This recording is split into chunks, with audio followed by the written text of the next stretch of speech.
오늘 우리 답이 되는 신앙에 대해서 우리가 계속 나누는 12주차입니다. 그래서 오늘은 목격된 하나님, 길과 진리, 생명이신 예수님에 대해서 우리 마지막으로 또 나누고자 합니다.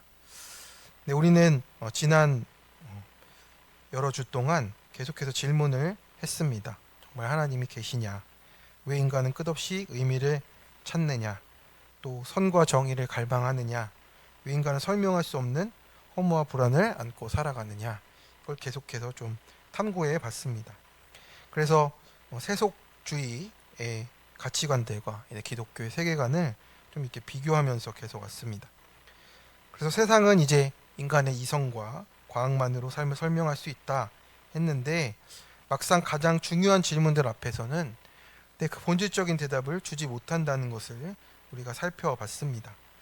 그래서 왜냐하면 인간은 이제 단순히 정보가 부족한 것만이 아니고 하나님을 잃어버린 존재이기 때문에 그렇다라는 겁니다. 그래서 사람은 계속 무엇인가를 붙잡고 살아가려 합니다. 철학으로 답을 찾고 과학으로 또 설명하려 하고 성공과 관계와 경험으로 내 의미들을 이렇게 찾아가려고 하는 거죠. 근데 결국 마음 깊은 곳에 이 질문들이 계속 남아 있게 됩니다. 정말 무엇이 진짜 길인가, 진리인가, 무엇이 나를 살리는가를 계속 질문하게 되어 있습니다. 그래서 오늘 도마가 예수님께 묻습니다. 도마는 우리에게 의심에 대해서 의심의 아이콘으로 남아 있잖아요. 도마는 물어봅니다. 주여 어디로 가시는지 우리가 알지 못하거늘 그 길을 어찌 알겠사옵나이까? 이렇게 물어봅니다. 우리 지금을 사는 우리에게도 마찬가지입니다. 이 질문은 도마의 질문만이 아니고 우리가 하는 질문입니다. 앞이 보이지 않고 또 인생이 흔들리고 우리의 믿음조차도 지금의 세상의 많은 것들이 계속 바뀌어가고 흔들리는 이 시대에 우리가 어디로 가야 할지를 누군가 속 시원히 대답해 주지 못합니다. 그런데 그 질문 앞에서 예수님은 인류 역사상 가장 놀라운 말씀을 하시는 거예요. 내가 곧 길이요 진리요 생명이다 라고 얘기한 거예요.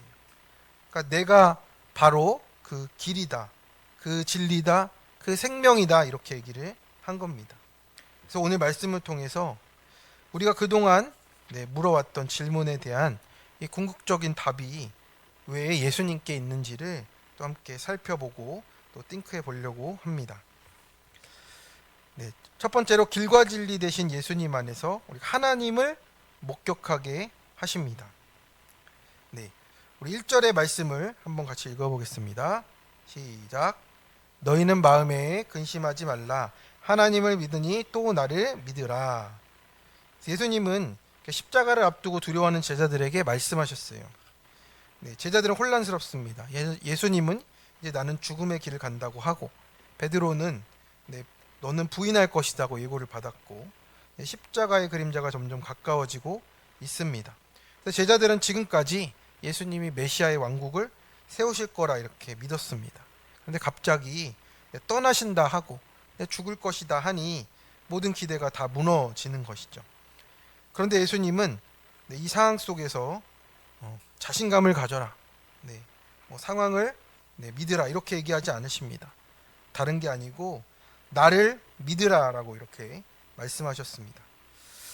우리가 나를 믿으라라고 얘기할 수 있을 만큼 능력이 되냐고 물어볼 때 참 그런 말을 하기가 참 쉽지 않잖아요. 예수님이 나를 믿으라고 이렇게 당당하게 얘기를 하십니다. 왜 그렇습니까? 이 상황이 아니고 예수님 자신이 답이 되시기 때문에 지금 그렇게 얘기를 해주고 계시는 겁니다. 우리 2절의 말씀을 같이 한번 읽어보겠습니다. 내 아버지 집에 거할 곳이 많도다. 그렇지 않으면 너희에게 일렀으리라. 내가 너희를 위하여 거처를 예비하러 가노니. 아멘. 그래서 여기서 거할 곳은 이제 헬라어로 이제 머무는 처소, 영원한 거주지를 뜻하는 거예요. 단순히 이제 죽은 후에 천국 이야기만 하는 것이 아니라 우리가 어디로 가야 하는 존재인지를 말씀해 주는 겁니다. 우리의 집이 진짜 집이 어디냐라고 말씀하시는 거예요. 그래서 3절의 말씀입니다. 우리 한번 같이 읽어보겠습니다. 가서 너희를 위하여 거처를 예비하면 내가 다시 와서 너희를 내게로 영접하며 나 있는 곳에 너희도 있게 하리라. 아멘. 그래서 여기서 중요한 표현은 내게로 영접한다라는 거예요. 그래서 예수님의 구원은 이제 위험에서 이제 건져주는 것도 분명히 있죠. 그런데 그 구원의 완성은 뭡니까? 하나님과 함께 있게 하시는 거예요. 그래서 복음의 핵심은 이제 천국에서부터 시작해서 예수님 그 자체로 옮겨가게 돼 있어요. 그래서 복음의 결론은 문제 해결이 아니라 하나님과 함께 사는 것입니다. 하나님과 함께 하는 것이 바로 구원의 완성이 되어지는 거예요. 그래서 기독교는 어떤 원리 원칙을 믿으라 이게 아니라 무엇입니까? 예수님을 보라라고 이렇게 말하고 있는 거예요. 그래서 도마가 아까 물어본 것처럼 어디로 가시는지 우리가 알지 못하는데 그 길을 어찌 알겠사옵나이까 이렇게 물어보는 거죠. 그래서 우리가 늘 길을 몰라 답답하고 무엇이 옳은 길인지 어떻게 살아야 할지 어디로 가야 하는지 또 왜 살아야 하는지도 몰라서 불안한 것이죠. 그런데 예수님은 그 자리에서 이제 놀라운 말씀을 우리에게 해 주시는 겁니다. 우리 6절과 7절을 같이 한번 읽어보겠습니다. 시작. 예수께서 이르시되 내가 곧 길이요 진리요 생명이니 나로 말미암지 않고는 아버지께로 올 자가 없느니라. 너희가 나를 알았더라면 내 아버지도 알았으리로다. 이제부터는 너희가 그를 알았고 또 보았느니라. 아멘. 그래서 우리가 잘 생각해 봐야 될 것은 이겁니다. 내가 길을 알려주겠다가 아니라고 뭐라고 했죠? 내가 길이다라고 한 거예요. 이게 기독교의 핵심입니다. 그러니까 절대적인 진리가 하나님 안에 있다라고 말하는 거예요. 그러니까 우리가 이 세상에서 지금 이성과 과학으로 찾으려고 하는 그 끝에 그 끝을 넘어서는 그 영역은 바로 누구에게 속한 것입니까? 하나님께 속한 것이라는 걸 말하는 거예요. 세상 사람들은 늘 답을 찾습니다. 철학은 사고를 통해서 답을 찾으려 하고 과학은 분석을 통해서 답을 찾고 종교는 수행과 도덕으로 길을 이제 설명하려 하는 겁니다. 근데 그럴수록 사람들은 그 마음이 더 공허해지는 거예요. 그것이 해결해 줄 수가 없기 때문입니다. 길을 설명받아도 길 자체를 못 만났습니다. 그러나 예수님은 다른 것이죠. 나에게 와라. 나를 믿으라. 내가 길이다. 라고 이렇게 절대적으로 선포하시는 겁니다. 왜냐하면 예수님은 단순한 선생님이 아니라 하나님 자신임을 지금 밝히고 있다라는 뜻이에요. 그래서 빌립이 또 물어보는 겁니다. 주여 아버지를 우리에게 보여주옵소서. 그러니까 하나님 그 자체를 보여달라고 말을 하잖아요. 근데 이것이 사람들이 가장 오래된 질문입니다. 예수님 믿으라고 하면 보여주면 믿겠다. 이런 얘기 우리가 잘 듣잖아요. 정말 하나님이 계신다면 보여달라고. 하나님이 누구신가? 정말 진짜 신은 어딨냐? 이렇게 물어봅니다. 그래서 그런 증거를 보여달라고 말을 하는 거죠. 그런데 기독교는 완전히 우리에게 다른 방향으로 우리에게 설명해주고 있어요. 그러니까 철학과 과학과 이런 종교와 이런 방법들이 아니라 하나님이 직접 인간에게 내려오셨다라는 겁니다. 그래서 기독교는 사람이 하나님을 찾아서 올라가겠다 이게 아니라 하나님이 인간에게 자신을 드러내신 사건으로 오시는 겁니다. 그래서 기독교에서의 가장 중요한 핵심은 무엇입니까? 바로 예수 그리스도 그분 자신이 우리에게 증거하신다라는 겁니다. 그래서 예수님이 더 놀라운 말씀을 하시죠. 내가 하나님을 알려주겠다 이런 정도가 아닙니다. 우리 9절의 말씀을 같이 한번 읽어보겠습니다. 예수께서 이르시되 빌립아 내가 이렇게 오래 너희와 함께 있으되 내가 나를 알지 못하느냐 나를 본 자는 아버지를 보았거늘 어찌하여 아버지를 보이라 하느냐. 아멘. 이거는 이제 내가 하나님을 잘 설명한다 이런 정도로 말씀하시는 게 아니고 하나님이 내 안에 나타나셨다라는 이런 선언인 것이죠. 그래서 여기서 왜 당시 유대인들이 예수님을 죽이려 했는지 볼 수가 있습니다. 왜냐하면 유대인들에게는 길은 율법이었고요. 진리는 말씀의 이 체계였습니다. 생명은 하나님만 주실 수 있는 것이었는데 예수님이 그 모든 것이 나라고 말씀을 하신 거잖아요. 예수님이 그 모든 것을 자기 자신 안에 담겨 있다라고 말씀하시는 겁니다. 그래서 예수님이 단순히 선지자 같은 말을 한 게 아니고 내가 하나님과 동일한 존재다라고 이렇게 선포하고 있는 겁니다. 그렇습니다. 우리도 예수님을 믿으면서 이제 하나님을 봤으면 좋겠다. 하나님 보여주면 좋겠다. 내가 이 어려운 상황을 넘어갈 수 있도록 하나님 봤으면 좋겠다 합니다. 그런데 우리가 진짜 하나님의 모습을 어떻게 볼 수 있습니까? 예수님의 모습을 통해서 보는 거예요. 예수님을 통해서 보지 않으면 우리는 하나님을 또 내가 만들어 갑니다. 예수님의 그 말씀을 지키시고 하나님께 순종하시고 하는 그런 모든 모습들을 통해서 또 아버지의 우리의 모습을 우리가 온전히 볼 수 있게 되는 것이죠. 우리를 끝까지 사랑하시고 붙드시고 또 우리를 위해서 또 사랑하시는 그 모습들을 예수님을 통해서 십자가를 통해서 다 보여주게 되셨습니다. 그래서 우리가 예수님을 보는 것이 하나님을 본다는 말이 동일한 말이라고 하는 것입니다. 그래서 이 세상의 배후에 있는 우리가 온전히 우리의 눈으로 볼 수 없는 하나님이 그렇게 그 아들을 죽기까지 우리를 내어주신 그 사랑으로 우리를 사랑하고 계신다는 그 하나님을 보게 된다라는 겁니다. 그래서 기독교 변증가인 C.S. 루이스는 이렇게 말합니다. 예수님은 그냥 좋은 선생님일 수가 없다라고 말합니다. 왜냐하면 정상적인 사람이 자기를 하나님이라고 말하겠습니까? 그렇지 않습니다. 그러므로 C.S. 루이스의 말에 의하면 선택지는 세 가지입니다. 거짓말이거나 미친 사람이거나 진짜 하나님이거나 이 셋 중에 하나라는 겁니다. 그런데 복음서를 보면 어떻습니까? 예수님의 삶은 미친 사람도 아니고 사기꾼도 아니고 오히려 너무나 아름답고 거룩하고 일관적인 사랑을 보여주신다라는 거죠. 그래서 예수님의 가장 놀라운 특징은 진리와 사랑의 완벽한 조화라고 설명하는 거죠. 그래서 인간은 보통 둘 중에 하나입니다. 진리를 붙들면 사랑을 잃고 사랑만 말하면 진리를 또 잃게 돼 있어요. 그런데 예수님은 죄를 죄라고 말씀하시면서도 죄인을 끝까지 품으시는 하나님이신 것을 보여주셨습니다. 가늠한 여인을 정죄하지 않고 세리와 함께 식사하시고 십자가 위에서 원수를 위해 기도하셨습니다. 그래서 이런 존재가 세상에 없다라는 겁니다. 왜 그렇습니까? 하나님 자신이 인간 가운데 오신 거기 때문에 그렇다라고 말씀합니다. 성도 여러분, 우리는 자꾸 내 이해와 내 논리와 내 경험 안에서 하나님을 판단하려고 합니다. 하나님이면 이래야지. 하나님이면 왜 이런 일이 생기냐. 그러나 하나님은 우리 생각 속에서 발견되는 분이 아니고 예수 그리스도 안에서 자신을 드러내신 분이라는 겁니다.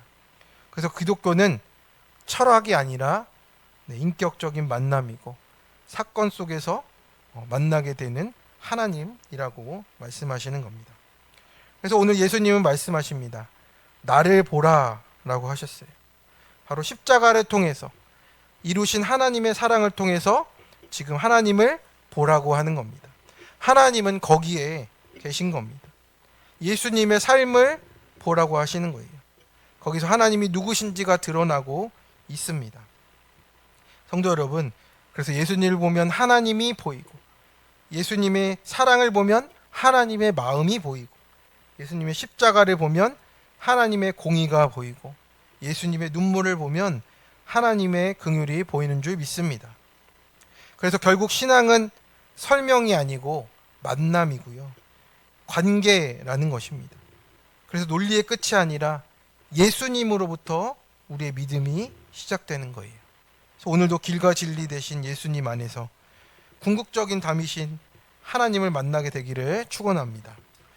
적용 질문입니다. 내가 그동안 믿음 대신 가장 강하게 붙들던 것은 무엇입니까? 논리, 지식, 판단, 철학, 과학, 물질, 내 자신 등.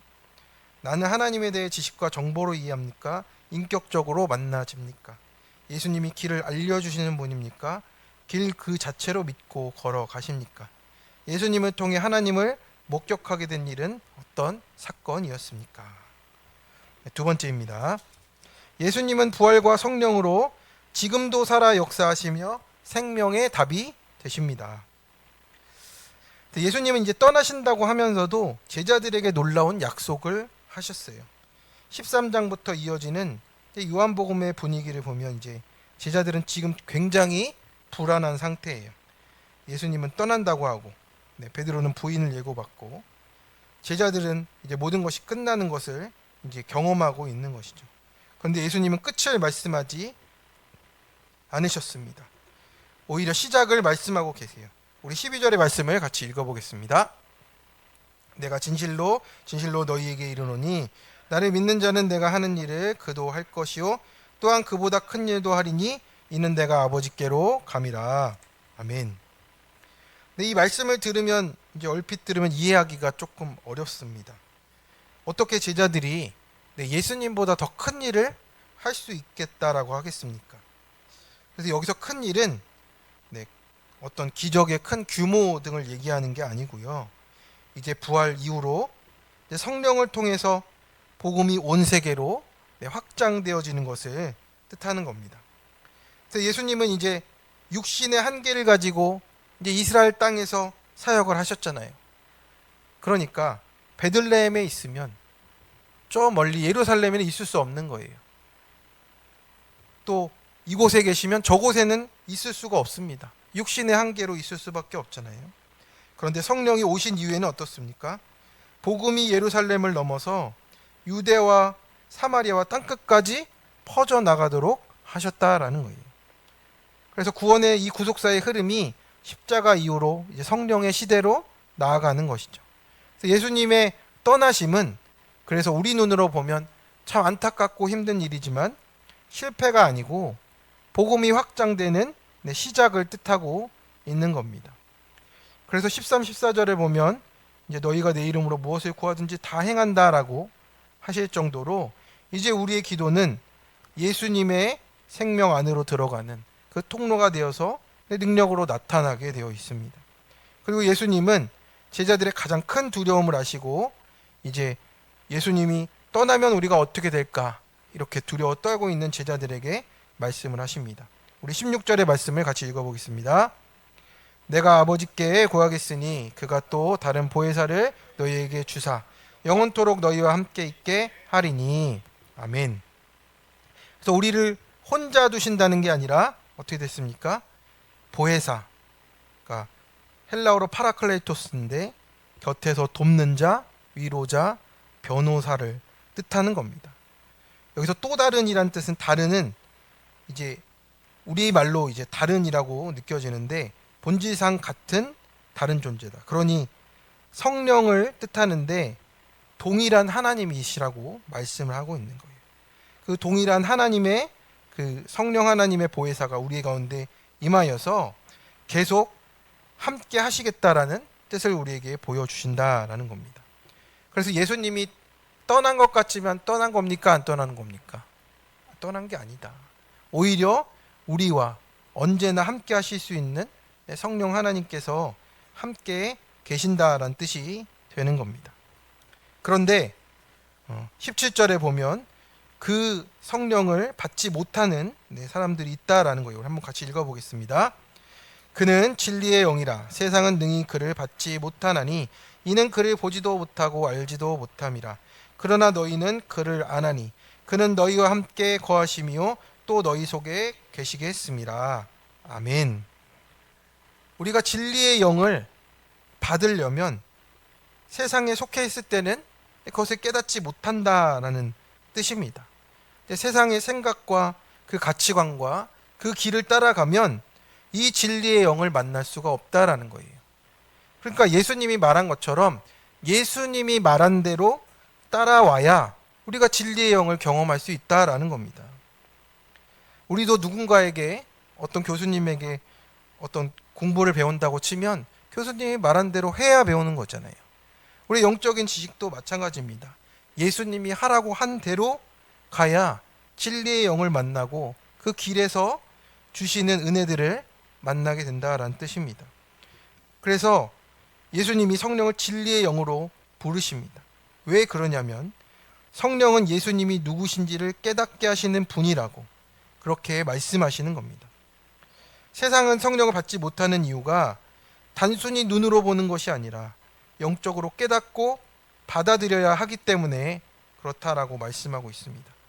그래서 지금 우리의 이 시대는 하나님도 눈에 보이는 것, 측정되는 것, 증명되는 것 안에서 찾으려고 하니 성령을 전혀 이해할 수가 없는 겁니다. 왜냐하면 성령은 분석의 대상이 아니고 관계 안에서 경험되는 하나님이기 때문에 그렇습니다. 그래서 우리가 하나님 몰라서 안 믿는 게 아니고 내 안에 있는 그 길을 따라가지 않으려는 우리의 불순종이 있어요. 그 죄 때문에 보지 않으려고 하는 겁니다.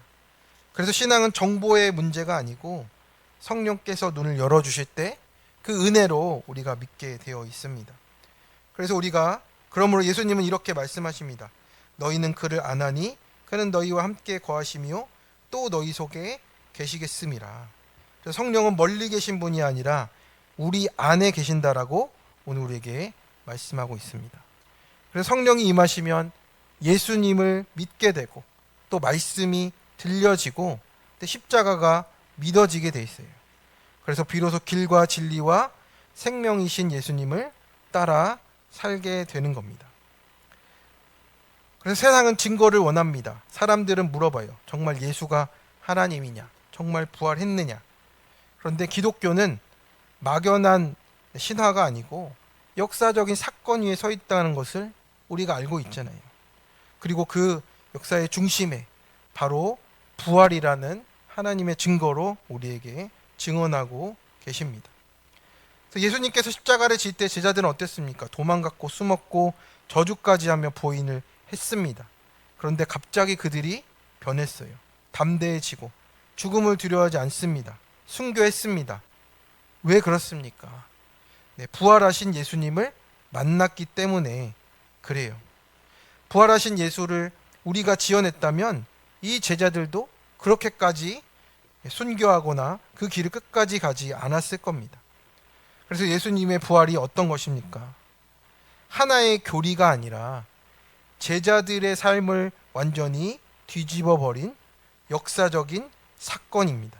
그래서 하나님이 증거된 사건이에요. 우리가 볼 수 없는 것을 보게 하는 하나님의 증언이 되고 있다라고 말씀하고 있는 겁니다. 그래서 18절에 보면 우리 18절에 같이 읽어보겠습니다. 시작. 내가 너희를 고아와 같이 버려두지 아니하고 너희에게로 오리라. 아멘.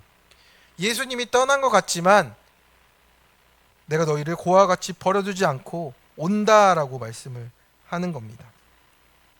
보호받지 못하는 이 존재 같은 이 고아에게 정말 보호자가 필요하듯이 예수님은 너희를 버려두지 않는다.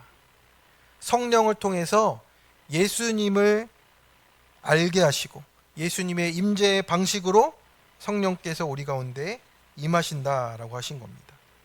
그래서 어떤 때도 그렇습니까? 무너질 때도 실패할 때도 죄 가운데 탄식할 때도 우리를 절대로 혼자 두지 않으시는 하나님이십니다.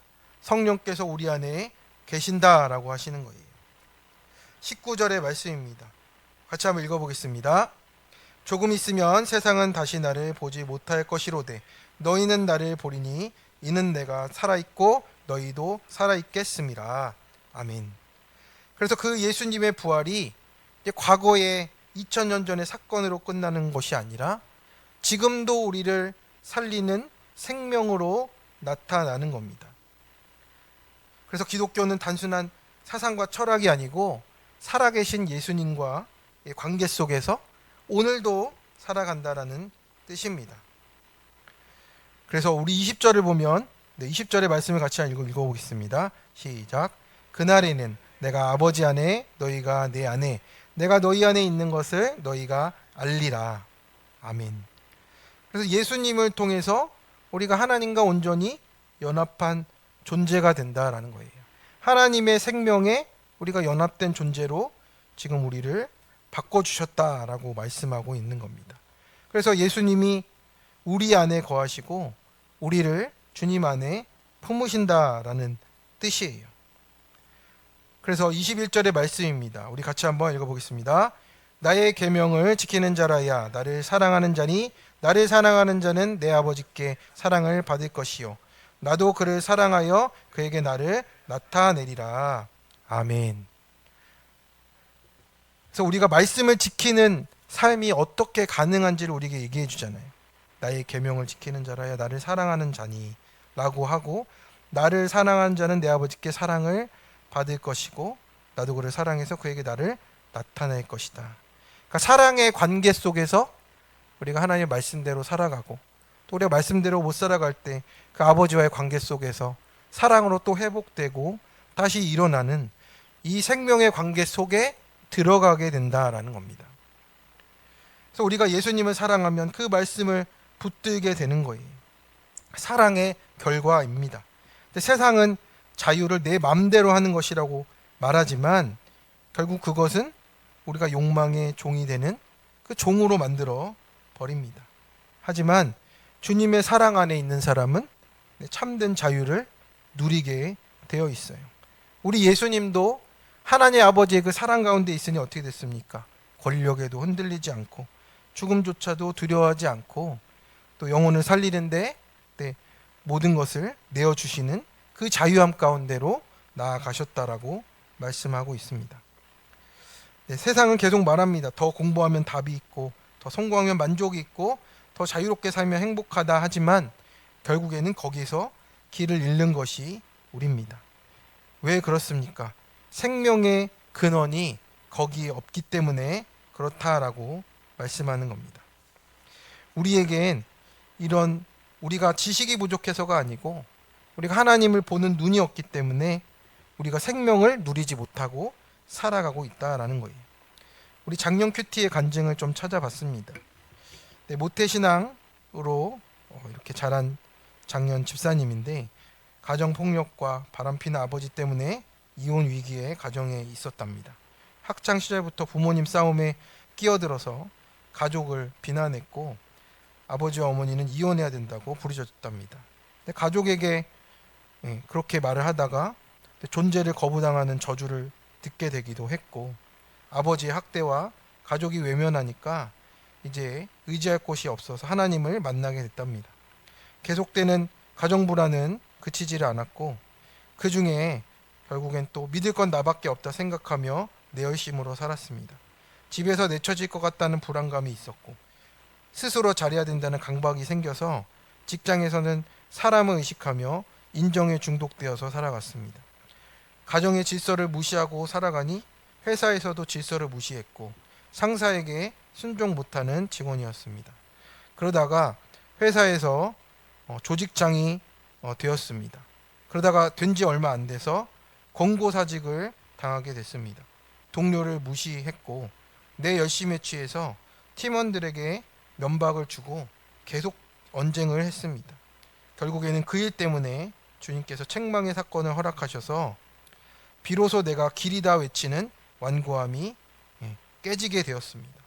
그래서 나를 믿고 따라오라고 하시는 양육하시는 주님의 사랑을 그 이후로 겨우 알게 되었다라고 이렇게 말합니다. 그래서 성령의 도우심으로 일주일 만에 업무를 정리한 뒤 갈등 있던 동료들에게 사과하고 큐티책과 자기의 간증이 실린 주보를 전달하면서 그동안에는 공동체에 있는 것만 만족했는데 얘가 복음을 전하지 못했다는 것을 회개하고 지금 날마다 큐티하며 하나님 뜻을 구하고 사소한 것도 묻고 가고 있다고. 직장 생활도 다시 시작하고 관계도 인도함 받는 최고의 복을 누리게 되었다라고 합니다.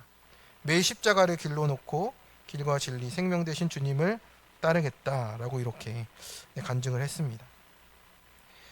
세상에서 이런 사람을 만나면 뭐라고 하겠습니까? 다 당신의 자업자득 아니냐고 이렇게 끝날 수밖에 없는 사람인데, 그리고 또 자기 부모님에 대해서 원망하고 무너질 수밖에 없었는데 하나님이 끝까지 붙들어 주시는 사랑이 있습니다. 그분이 우리 예수님이시고 또 우리를 지으신 하나님 아버지이신 줄을 믿습니다. 그래서 기독교는 이렇게 삶 속에서 목격되는 하나님을 만나는 거예요. 역사 속에 오셔서 죽음을 이기시고 지금도 내 안에 살아계신 하나님을 누리고 살아가는 이야기라고 말씀하고 있는 겁니다. 그래서 우리가 이 12주 동안 계속 나누었던 얘기들의 그 궁극적인 답은 무엇입니까? 예수님처럼 예수님이 우리의 길과 진리요 생명이라는 이 답을 우리가 찾아가셨기를 축원합니다. 그래서 예수는 설명되어야 될 존재가 아니고 오히려 모든 것을 설명하는 존재라고 우리에게 이렇게 말씀하고 있습니다. 그래서 오늘도 살아서 내 안에 역사하시는 예수님을 통해서 하나님을 목격하시고 허무로 끝날 수밖에 없는 이 세상 속에서 길과 진리와 생명의 답이 되시는 예수님을 경험하고 나누고 자유한 가운데 살아가시는 성도님들 되시기를 축원합니다. 아멘. 우리 적용 질문입니다. 살아계신 예수님을 만났던 은혜와 경험은 무엇입니까? 예수님을 만남으로 내 안에 가지고 있던 의심과 고민, 문제들이 어떻게 변화됐습니까? 내 안에 성령이 계심을 어떻게 확신하십니까? 아직도 끝나지 않는 세상의 쟁론 가운데 있습니까? 성령 안에서 길과 진리, 생명의 답이신 예수님을 누리시겠습니까? 우리 이 시간 우리 말씀을 가지고 잠깐 기도하며 나가도록 하겠습니다.